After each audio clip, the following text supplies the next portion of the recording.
क्या आप जानते हैं कि आपके साथ हर वक्त एक खामोश कातिल मौजूद रहता है। इस खामोश कातिल ने धीरे धीरे लाखों इंसानी जानों से अपनी भूख मिटाई।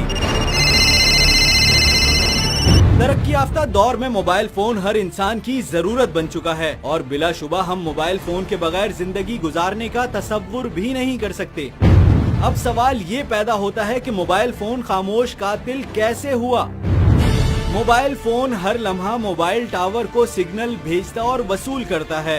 ये सिग्नल्स दरअसल खतरनाक शुआओं की शक्ल में होते हैं जो इंसानों के लिए मुज़रे सेहत हैं।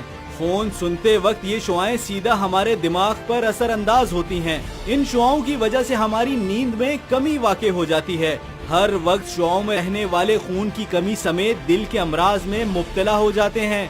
मोबाइल फोन से निकलने वाली शुआएं छोटे बच्चों पर ज्यादा जल्दी असर अंदाज होती हैं। उनमें दिमागी कमजोरी पैदा करती हैं, जिससे बच्चों में सोचने समझने की सलाहियत खत्म हो जाती है। मोबाइल फोन रात देर तक इस्तेमाल करने वाले अफराद अपनी बीनाई से जल्द महरूम हो जाते हैं।